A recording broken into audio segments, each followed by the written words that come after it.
righty, welcome and thank you for joining us for the second half hour. The Factor Uncensored. The families of 4 Houston women have filed a lawsuit. Those women have lost their life against HEB. Now, following a fatal crash involving one of the store's contractors, that was last November. The families are seeking $1 million compensation and injunctive relief not to hinder investigations. It was caught on newly released dash cam video that you will see here. It shows a truck in the Texas Panhandle accelerating toward the group's Nissan Altima. According to the suit, the Altima was driving slower due to a flat tire. Despite this, This is bad. Hello, everybody. I'm back today with this video. And I wanted to react on this video because it hits close to home. First of all, I do like to send my condolences to the family. My heart goes out to the 4 young ladies that lost their lives. So RIP to them. Family, I will continue to keep y'all in my prayers. And I pray that God give you guys the strength to deal with this tragic situation that happened to your daughters and your loved ones. And I am greatly sorry that you guys are going through this situation. My hearts are definitely warm for you all. I'm definitely sorry. With that being said, I chose to react on this video because I'm a 30-year CDL holder. I got my 30 years. Perfect driver's record. Never did drugs a day in my life. Never. Never had an accident that was my fault. Never had a speeding ticket. I drove cross country, and I started out a long time ago. I did many miles over this old lonely road. I also drove local as a local truck driver. I drove some of any vehicles that is classified as a commercial vehicle. I got more miles going backwards in reverse than a lot of people got going forward. But every day, and anybody that knows me personally, they know that this is my favorite quote. Every day that I start up this truck, my time driving starts over to day 1. And I say that because we got different time, different day, different people, different job, everything is different. So we can never master trucking. We can never get comfortable. Treat your 30 years like your first day.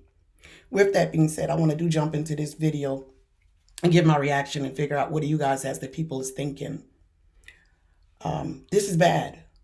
This is definitely bad. Where were the bodies? This is definitely bad. Where were they sitting? This is bad. Let's get into it. Never gave space and rear-ended them off the road, according to the lawsuit. Now, the truck's driver, Daniel Villarreal, his trucking company, and HEB are all listed as defendants in this case. The suit alleges Villarreal was hauling potatoes intended for HEB stores at the time of the crash. HEB has released a statement saying this, quote, "Our HEB family is devastated by this tragic accident. The incident involved a third-party vendor driver, not an HEB partner. HEB and the contractor are fully cooperating with the investigation." Joining us to talk about it, attorney Rodney Jones. Glad to have you here on The Factor Uncensored. First of all, how is this family doing? Tremendous loss. I'm sure they're still in shock. You know, devastation. I don't think there's any words that can describe what this family is going through. For this accident to take place right before the holidays, these were 4 young women whose lives were cut short in a clearly avoidable accident. Yes. They were best friends. So these families didn't just lose one family member; they lost 4 loved ones at one time. This family they go between a mix of rage and just being heartbroken. It is a truly sad story. Obviously, there's legal action going going on now, but did the family hear anything from HEB or the contractor after this incident? No, they haven't heard anything. They are just left to try to seek justice. They want to know with this driver. They want to bring this driver to justice. They haven't heard anything at this point.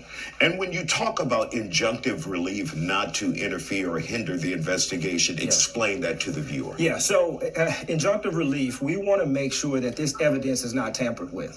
It's clear from this video that you see that this driver was clearly I was going to say something as well. These trucks should have dash cam if he's, following federal guidelines, which he should. These trucks should have a dash cam in there that faces outward and faces the driver. And I know he was distracted just by watching this video. He wasn't asleep because the truck would have been bearing left and right. He made no attempt, absolutely no attempt to hit brakes, apply brakes, slow down. If he was slowing down from the front of the truck, you would have seen the engine go down, just slightly down. I don't see no movement in that top part of the truck. Tires could have been smoking. You would have seen tire tracks in the road. These investigators know how to do their job. That's for sure.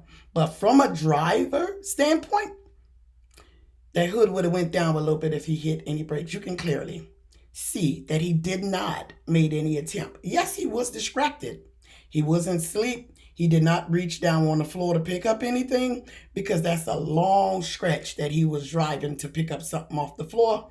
The truck probably would have still waddled from left and right a little bit, like go across the line a little bit. So I don't think that would be it.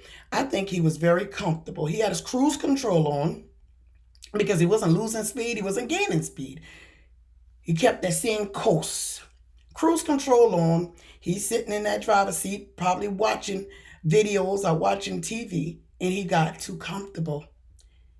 He forgot that he was operating this big old machine, this weapon. It is a weapon. We all can see and verify that today. It's a weapon if we lose focus on what our job is requiring us to do. The truck is not dangerous. It is a weapon, but it's not dangerous. It's the one that's holding the wheel that could be the danger. But I hope that they have a dash cam in there so we can see what kind of distraction he was going through, because it clearly shows he made no attempt. None. Absolutely none. I'm not trying to scare anybody because I see lately a lot of people getting their CDLs. It's a great thing to have. It actually provided for me and my family for those 30 years. And we are doing absolutely amazing. But I will say this. If you're not ready, or if you're doing it for show, or if you're doing it for somebody else, go take it back to the DMV. Because this kind of work comes with great responsibility. You got to be physically, mentally prepared to operate this big old piece of weapon. Take it from me. This is not nothing that you want to get in because your homegirl's doing it or your husband, your wife. Do it because it's you. And this is something that you want to do. Please do. And I beg of you, if you're not ready, or if you're nervous, or if you're scared, or you just not committing yourself 100%, please don't do it. Take it back because you're not mentally prepared to operate this big old truck. And in 18-wheeler vehicles, normally they have a dash cam, and they also have a camera that is going to be recording what's happening in the bed of in the cab of the truck. So we want to know, what was that truck driver doing? Was he on a cell phone? Was he asleep?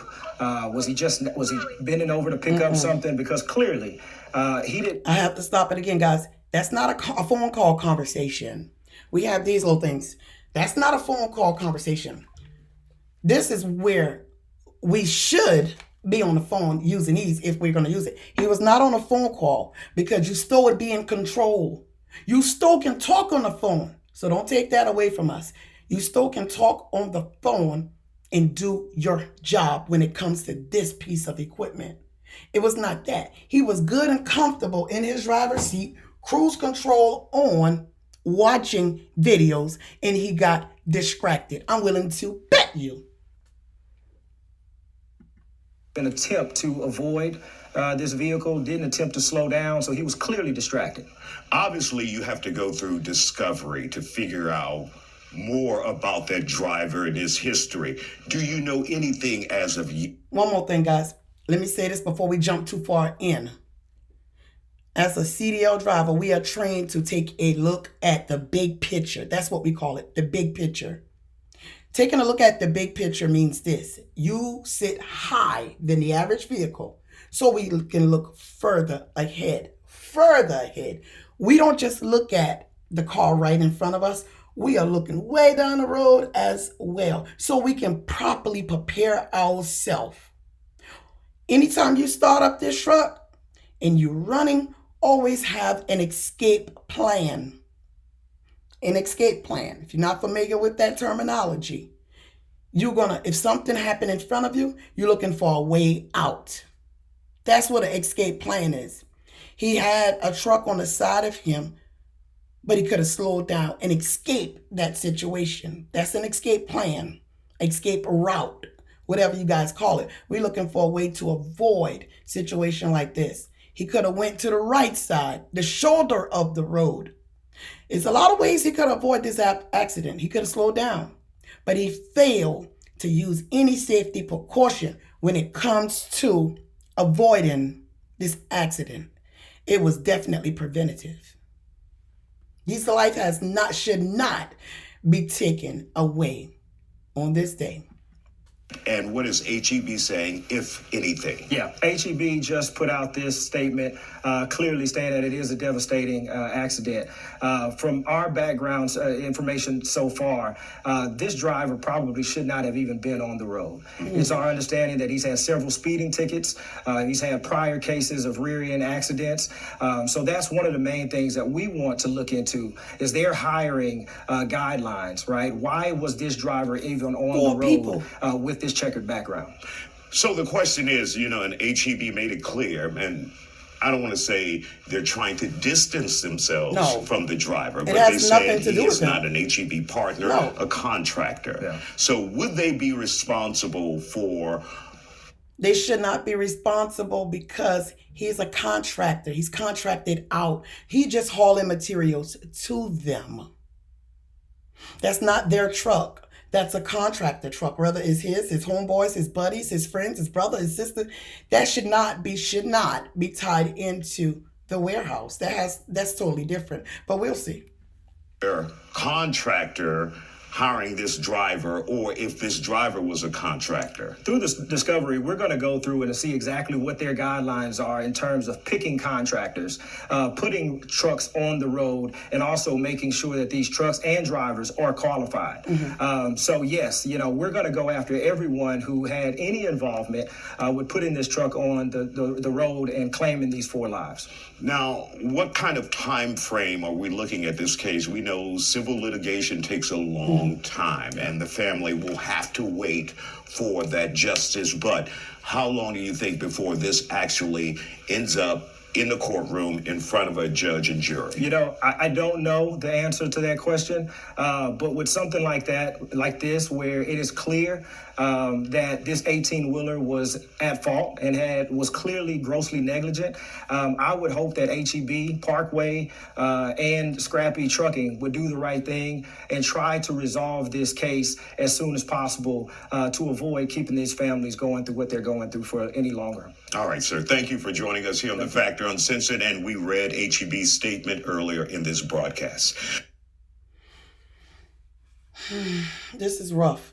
New tonight, a $1 million wrongful death lawsuit has been filed here in Bexar County against HEB and other vendors. It comes after this deadly crash that was caught on camera in November. 4 people were killed as the video shows an 18-wheeler carrying HEB merchandise slam into a car. This happened in the Texas Panhandle. Tonight, KENS 5 reporter Mike Jimenez looks into the suit. So they're devastated. sadly, attorney Sadi Anton Mate with the Kirker Garcia law firm in Houston recently released video showing a crash that happened on November 5th of 2025 after 4 women from the Houston area were driving in a black Nissan Altima on Highway 87 in Hartley County when they got a flat. what I do know is that they were slowing down, had their hazards on, and at that point, they get rear-ended by a truck that was being monster. driven by a man named Guadalupe He's a Villarreal. monster. Anton Mate says Verial was a commercial licensed truck driver for Scrappy Trucking who had been hired by Parkway Transport. HEB owns Parkway Transport, and what Parkway Transport does is transport merchandise for HEB. In this case, it was a load of potatoes. The crash report states that Verial failed to control speed. We see on that video This ain't no load of potato. This is a load of bullshit.